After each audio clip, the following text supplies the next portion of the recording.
ओम शांति।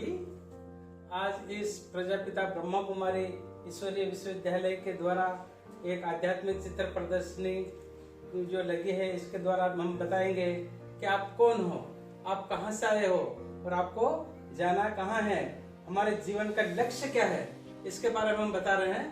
तो सबसे पहले बताएंगे कि हम जो बोल रहे हैं, इन मुख के द्वारा बोल रहे हैं, कानों के द्वारा सुन रहे हैं, आंखों से देख रहे हैं और कर्मेंद्रियों के द्वारा जो कर्म करते हैं वो करवाने वाला कौन है। तो इस चित्र के माध्यम से बताया है कि हमारा शरीर जो एक हड्डी मांस का, इस शरीर के अंदर जब आत्मा का प्रवेश होता है तब कहलाता है आत्मा। फिर आत्मा में 3 शक्तियां होती है, मन, बुद्धि और संस्कार। मन का काम है लगातार सोचते रहना, बुद्धि का काम है निर्णय लेना, और बुद्धि जैसा निर्णय लेती है वैसे इंसान कर्म करता है और कर्म के अनुसार संस्कार बनते हैं। तो इसमें बताया है कि मन तो बहुत सारी बातें सोचता है, निगेटिव, पॉजिटिव, नेसेसरी, अननेसेसरी या वेस्ट। तो इसमें बताया है कि निगेटिव माने नकारात्मक, सकारात्मक, आवश्यक और व्यर्थ, इन बातों को मन सोचता है। जैसे मन ने सोचा कि मान लो कोई व्यक्ति जो है बैंक में अपना पैसा जमा करने के लिए जा रहा है और मन ने सोचा कि चलो आज तो हम इसको लूट लेते हैं और हम एक ही दिन में माला माल हो जाएंगे। फिर अंदर से अंतरात्मा कहती है कि नहीं, चोरी करना पाप है और हमें चोरी नहीं करनी चाहिए। अगर चोरी करते हुए पकड़े गए तो हमें जेल की हवा खानी पड़ेगी, नेक कर्म करना है। तो इसी प्रकार से इसमें बताया है कि यदि हम अच्छे कर्म करेंगे तो कर्म के द्वारा हमें सुख मिलेगा, कर्म करेंगे तो हमें दुख मिलेगा। तो मन ने जो सोचा है उसके अनुसार इंसान की जो बुद्धि है वो निर्णय लेती है कि सही क्या है, गलत क्या है, अच्छा क्या है, बुरा क्या है।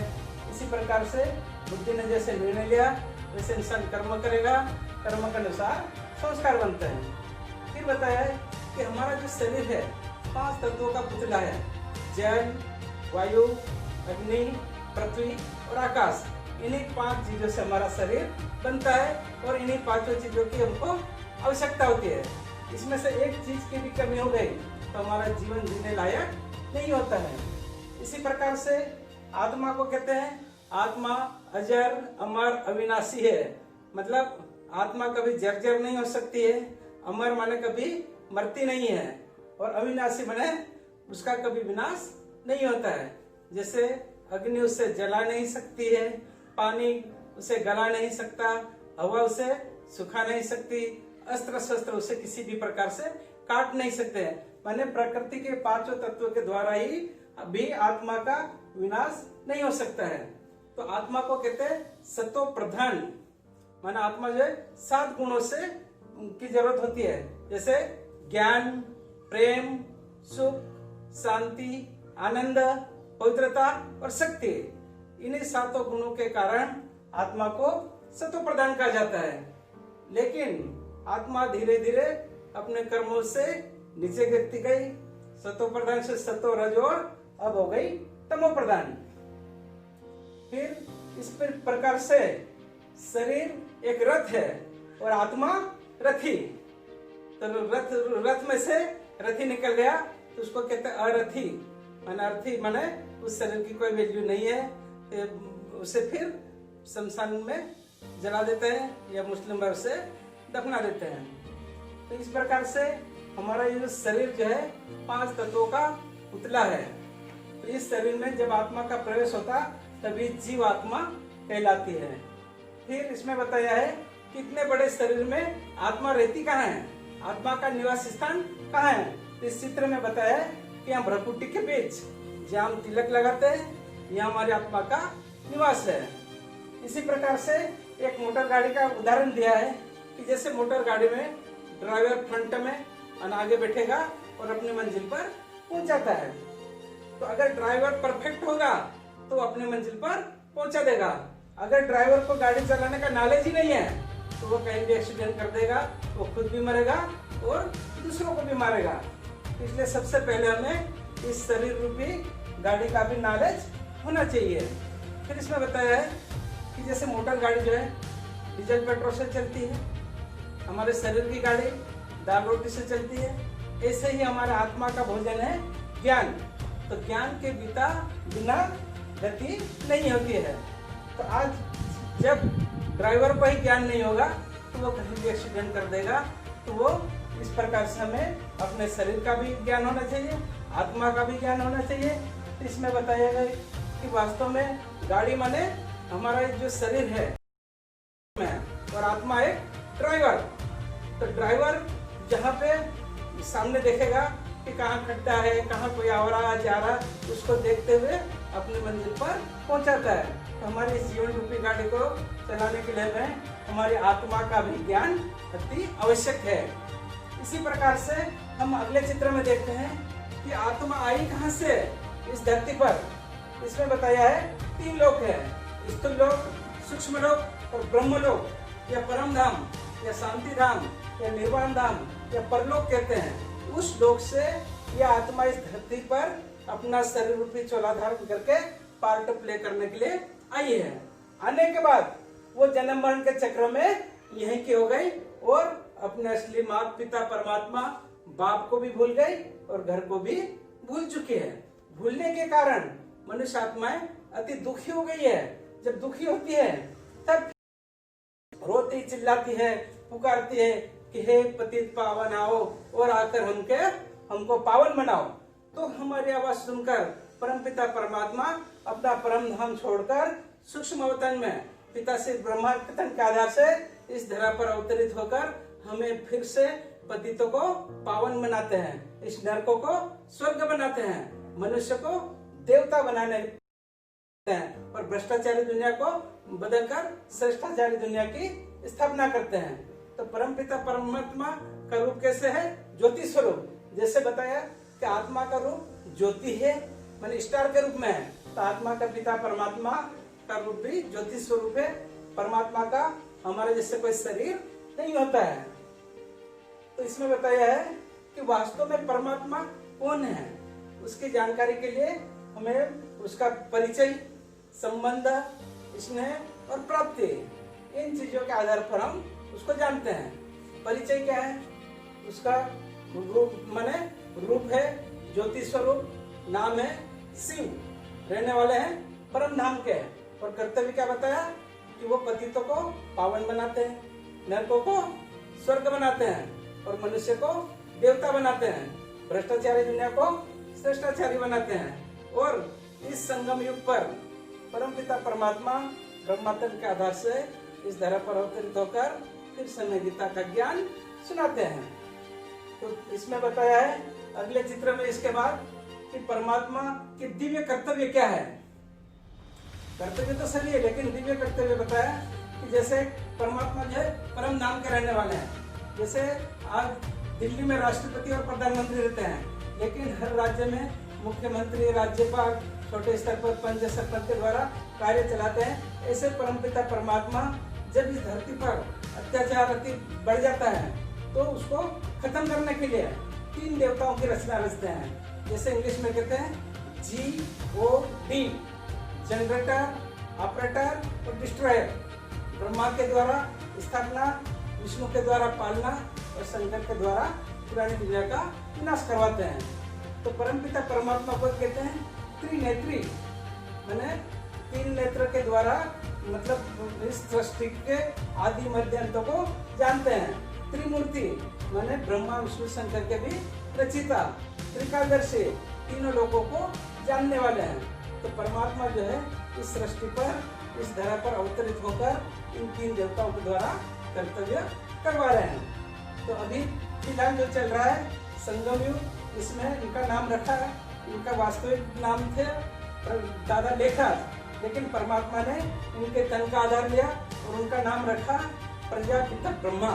तो इनके द्वारा इस समय सारी सृष्टि में नई दुनिया की स्थापना का कर्तव्य करवा रहे हैं। जैसे इसके बाद बताया, इसमें विष्णु चतुर्भुज माने 4 हाथ किसी के नहीं होते हैं, लेकिन प्रवृत्ति मार्ग का बताया है कि 2 हाथ लक्ष्मी के, 2 हाथ नारायण के। तो विष्णु चतुर्भुज के रूप में, लक्ष्मी नारायण के रूप में बताया है।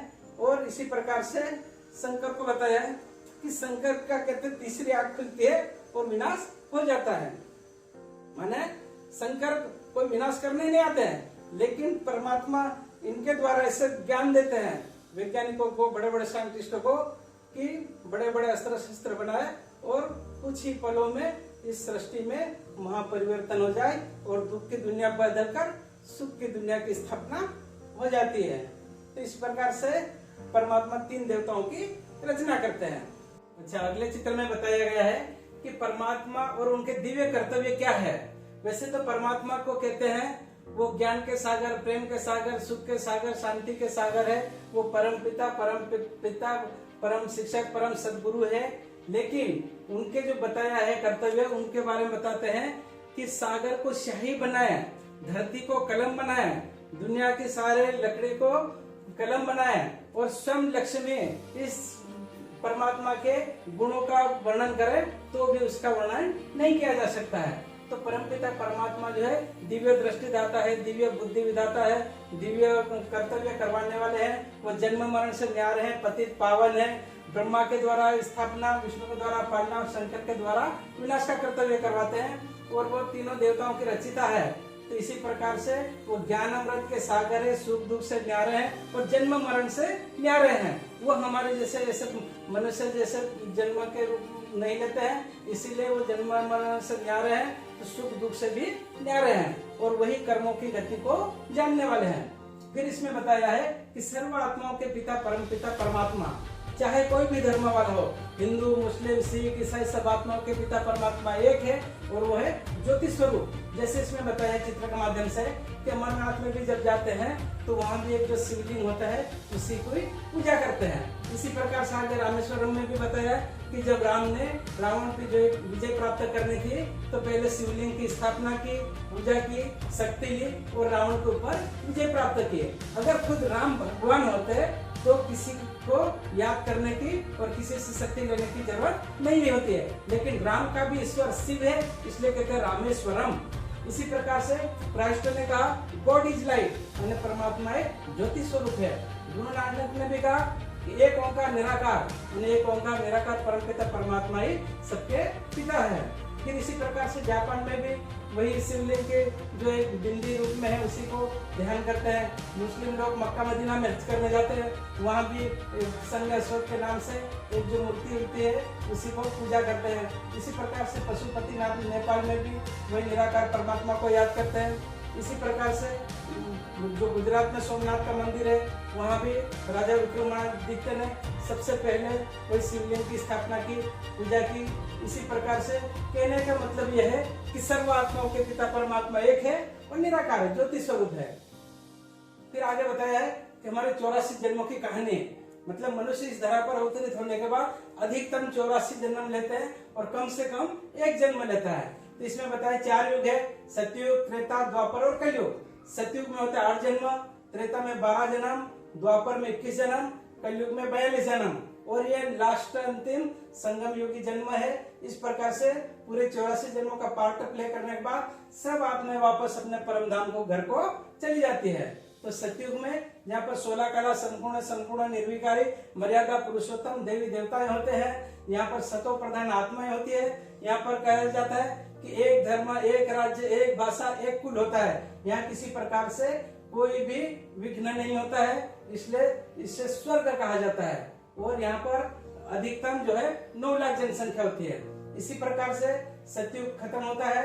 इसके बाद आता है त्रेता युग, जिसको कहते हैं राम नवमी, माने नौवा जो है राम सीता का राज्य चलता है। तो सबसे पहले जो है लक्ष्मी नारायण का राज्य सतयुग में, जैसे कृष्ण का कहते हैं कि यहाँ पर जो है लक्ष्मी नारायण माने श्री कृष्ण जो है बचपन का नाम है, वही स्वयंवर के बाद में लक्ष्मी नारायण के रूप में 8 जन्मों तक इनकी गद्दी चलती है। इसलिए कृष्ण की जन्माष्टमी मनाते हैं, लेकिन राम की नवमी मनाते हैं। तो यहाँ पर 14 कला रह जाती है। सतयुग में 16 कला, त्रेता में 14 कला, माने 2 कलाएं कम हो जाती है। यहाँ पर जनसंख्या जो है 33 करोड़ देवी देवताएं होते हैं, माने 8 लाख जो 9 लाख जनसंख्या थी वही बढ़ते बढ़ते 33 करोड़ हो जाती है। इसी प्रकार से सतयुग त्रेता युग जो है स्वर्ग कहलाता है, जहाँ पर देवी देवताओं का राज्य होता है। उसके बाद जब भारत के जो है ये देवताओं का राज्य खत्म हो जाता है, तब आता है द्वापर युग। द्वापर माने दो पूर्व, धर्म सत्ता अलग, राज्य सत्ता अलग हो जाती है।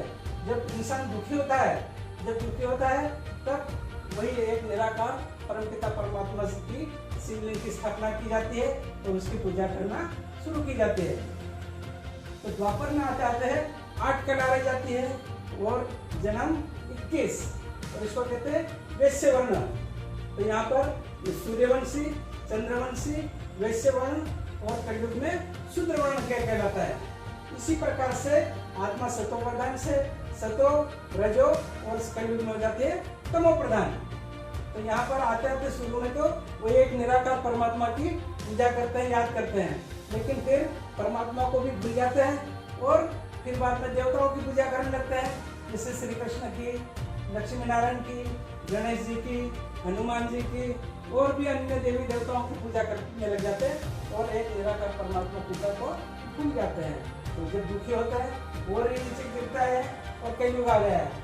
तो कलयुग को कहते हैं पहला क्लेश का युग, घर घर में दुख अशांति। यहाँ पर आते आते 42 जन्म और जन्म बढ़ते गए हैं और उम्र घटती जाती है। जब अत्यंत दुखी हो जाता है, इसमें बताया कि भारत जो है एक सैया पर सोया हुआ है और विदेशों से भिक्षा मांग रहा है। तो ये आज इस संसार की हालत हो गई है। कहते हैं कि चांद न बदला, सूरज न बदला, कितना बदल गया इंसान, देख तेरे संसार की हालत क्या हो गई भगवान। तो आज जो है पूरा संसार दुख अशांति में हो गया है और अंत में जो है प्रकृति के 5 तत्वों के द्वारा महापरिवर्तन होगा। जैसे भूकंप आएंगे, ज्वालामुखी फटेंगे, बड़े बड़े डैम फटेंगे और उससे विनाश होगा। दूसरा है ग्रह युद्ध के द्वारा भी धर्म के नाम पे, जाति के नाम पे, भाषा के नाम पर विवाद होगा और महापरिवर्तन होगा। और तीसरा विश्व युद्ध के द्वारा पूरा परिवर्तन होगा और सब आत्माएं वापस अपने परम धाम घर को चली जाएगी। और जैसे जैसे अपने कर्म के अनुसार सतयुग में अपना पार्ट प्ले करने के लिए आएंगे, जहाँ पर हमारे सोने के महल होते हैं जो हीरे जवाहरातों से सजे होते हैं। ऐसी सुख शांति की दुनिया भगवान अभी स्थापना कर रहे हैं। अगला चित्र है सृष्टि चक्र। चक्र माने जो सदा चलता ही रहता है, कभी रुकता नहीं है। जैसे दिन रात का चक्र, सुबह, दोपहर, शाम, रात्रि, रात्रि के बाद फिर दिन। इसी प्रकार से ऋतुओं का चक्र, गर्मी, सर्दी, बारिश भी चलता रहता है। इसी प्रकार से ये सृष्टि का चक्र जो है चलता ही रहता है। इसमें बताया है कि सबसे पहला जो है चक्र में सतयुग आता है। सतयुग 1250 वर्ष, त्रेता युग 1250 वर्ष, द्वापर युग 1250 वर्ष, कलयुग भी 1250 वर्ष और एक संगम जो 100 वर्ष का होता है। तो ये अभी लास्ट संगम पर चल रहे हैं। तो इसमें बताया है कि सतयुग और त्रेता युग में, यहाँ पर सतयुग में लक्ष्मी नारायण का राज्य होता है और त्रेता में राम सीता का। तो ये सतयुग त्रेता दोनों मिलाकर स्वर्ग कहलाता है। तो ये होता है 2500 साल का यहाँ पर देवताओं का राज्य। जब 2500 साल का देवताओं का राज्य खत्म हो जाता है, उसके बाद में इब्राहिम आते हैं। इब्राहिम ने इस्लाम धर्म स्थापन किया। फिर बाद में बुद्ध ने 2250 वर्ष में जो है बौद्ध धर्म की स्थापना की। इसी प्रकार से क्राइस्ट 3000 वर्ष पहले क्राइस्ट ने क्रिश्चियन धर्म की स्थापना की। इसी प्रकार से अन्य धर्म आते रहते हैं और इस सृष्टि रंगमंच पर अपना पार्ट प्ले करते रहते हैं। तो इसमें बताया है कि आप यहाँ पहली बार, आप 5000 वर्ष पहले भी इसी स्थान पर, इसी समय, इसी प्रकार से आए थे, अब आए हैं और हर 5000 वर्ष पश्चात आते रहते हैं, क्योंकि इस सृष्टि रूपी नाटक की हर 5000 वर्ष पश्चात हूबहू पुनरावृत्ति होती रहती है। फिर इसमें बताया है कि श्री कृष्ण देवता और शिव परमात्मा है। माने अंतर दिखाया गया है कि श्री कृष्ण जो है देवता इसलिए है कि यहाँ पर बताया है कि भगवान जो होता है उसके न कोई माता, न पिता, न शिक्षक, न रक्षक, वो इसीलिए उनको कहते हैं स्वयंभू, वो स्वयं रचित होता है। लेकिन श्री कृष्ण के माता पिता भी है, उन्होंने शिक्षक से पालना भी ली है। शिक्षक के पालना के साथ ही उन्होंने इस धरा पर अपना पार्ट भी प्ले किया है। इसलिए श्री कृष्ण परमात्मा की बहुत सुंदर रचना है, लेकिन वो भगवान नहीं है, वो शिव है, परमपिता परमात्मा की रचना। जैसे इसमें बताया है कि गीता माता और शिव पिता, माने वह एक शिव पिता परमात्मा की रचना है। तो श्री कृष्ण जो है इस सतयुग के संसार में फर्स्ट प्रिंस के रूप में बहुत जल्दी इस धरा पर अवतरित होने वाले हैं। फिर इसमें बताया राजयोग के द्वारा अष्ट शक्तियों की प्राप्ति, माने भगवान को हम क्यों याद करते हैं? यदि हमें कुछ प्राप्ति होगी तभी याद करेंगे, बिना प्राप्ति के हम कोई भी याद नहीं करते हैं। तो इसमें बताया है कि परमात्मा को हम जब याद करते हैं तो हमें भगवान ने 8 प्रकार की शक्तियां दी थी, लेकिन जन्म मरण के चक्र में हम आते गए और वो सब शक्तियां खत्म हो गई। जैसे मोबाइल से हम फुल चार्ज रखते हैं सुबह में और फिर दिन भर बातें करते करते हमारा पूरा मोबाइल डिस्चार्ज हो जाता है, ऐसे हमारी आत्मा रूपी बैटरी भी पूरी डिस्चार्ज हो गई है। परमात्मा को याद करने से फिर से शक्तियां प्राप्त होगी। इसमें बताया कि हमारे पास जो शक्तियां थे, सहन शक्ति, समाने की शक्ति, परखने की शक्ति, निर्णय शक्ति, सामना करने की शक्ति, सहयोग शक्ति, विस्तार को संकीर्ण और समेटने की, तो ये सभी शक्तियां हमारे पास में थी, लेकिन अब हमारे अंदर कोई भी शक्तियां नहीं रही है, सब शक्तिहीन हो गए। जब दुखी होते हैं तब भी वही हम परमपिता परमात्मा शिव पिता को याद करते हैं, तो फिर हमारे अंदर वो सभी शक्तियां प्राप्त होगी। अच्छा, इस चित्र के माध्यम से बताया गया है कि मनुष्य जीवन का लक्ष्य क्या है। लक्ष्य माने भगवान ने हमें एक लक्ष्य दिया है। कैसे? जैसे बच्चा स्कूल जाता है, उसका एक लक्ष्य होता है, इंजीनियर बनना, डॉक्टर बनना, कलेक्टर बनना, मंत्री बनना, कुछ भी एक लक्ष्य होता है। और लक्ष्य के अनुसार जब पढ़ाई करता है, अपने लक्ष्य धारण करता है, तो वो अपने पद की प्राप्ति करता है। इसी प्रकार से भगवान ने जो हमें लक्ष्य दिया कि नारी ऐसी करनी करे जो श्री नारायण बने और नारी ऐसा कर्म करे जो श्री लक्ष्मी बने। इसी प्रकार से बताया है कि सतयुग में जहाँ पर शेर और गाय एक घाट पर पानी पीते थे, ऐसी सुख शांति की दुनिया अभी स्थापना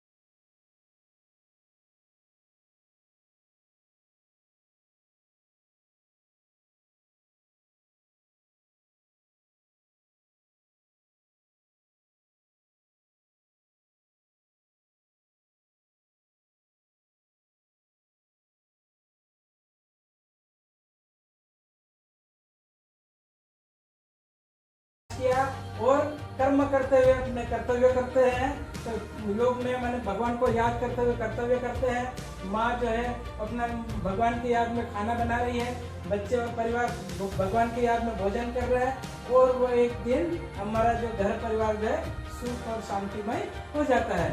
इस प्रकार से हम बता रहे हैं कि वास्तव में हमारे घर में सुख शांति चाहते हैं, तो इसमें 7 डेज का जो कोर्स किया जाता है वो हर परिवार को, हर सदस्य को करना चाहिए। और जहां हमारे नजदीकी सेंटर है वहां जाकर 7 दिन का कोर्स करें और हमारे जीवन को कमल पुष्प समान बनाएं। बताया गया है कि शिव और शंकर में क्या अंतर है। भक्ति मार्ग में शिव और शंकर को एक मिला दिया है। जैसे लक्ष्मी नारायण, लक्ष्मी अलग है, नारायण अलग है।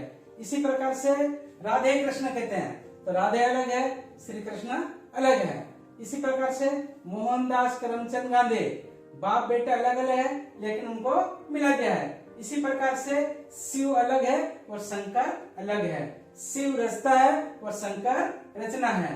शिव शंकर का काम है विनाशकारी। शिव निराकार एक ज्योति स्वरूप है, लेकिन शंकर आकारी देवता है। तो शिव का जो है यहाँ पर 3 रेखाएं खींची गई है, मतलब कि परमात्मा जो है ब्रह्मा विष्णु शंकर देवताओं की रचना करते हैं, माने शंकर भी उनकी एक रचना है। तो शिव पिता है और शंकर पुत्र है। यदि शंकर खुद भगवान होते हैं तो उनको किसी को याद करने की, किसी को ध्यान करने की जरूरत नहीं होती है, लेकिन शंकर के भी आराध्य वही एक निरंजन निराकार परम पिता परमात्मा शिव है। वो भी हमेशा उन्हें शिव पिता परमात्मा की याद में रहते हैं। जब इस धरा पर अति दुख आ जाता है, पतित बन जाते हैं, पूरी दुनिया जो है 5 विकारों में ग्रसित लोभ मोह अहंकार इच्छा सब दुखों से अंधकार में बढ़ जाती है, और जब अति दुखी होती है तक भगवान को पुकारते हैं और परमपिता परमात्मा जो ज्ञान स्वरूप भगवान इस धरा पर अवतरित होकर सब अज्ञान अंधेरे को मिटाकर घर घर में सुख शांति की स्थापना कर देते हैं। उसी की याद में शिवरात्रि का त्योहार मनाया जाता है। फिर इसमें बताया है कि शिव जो है परम धाम के रहने वाले हैं और शंकर जो है सूक्ष्म वतन के वासी है। तो शिव माने परमात्मा हमारे जैसे जन्म मरण के चक्र में नहीं आते हैं, इसलिए उनको कहते हैं सदा शिव। फिर इनको कहते हैं स्वयंभू, वो स्वयं रचिता है, उनके न कोई माता न पिता न शिक्षक न रक्षक, वही इस सृष्टि के रचिता है।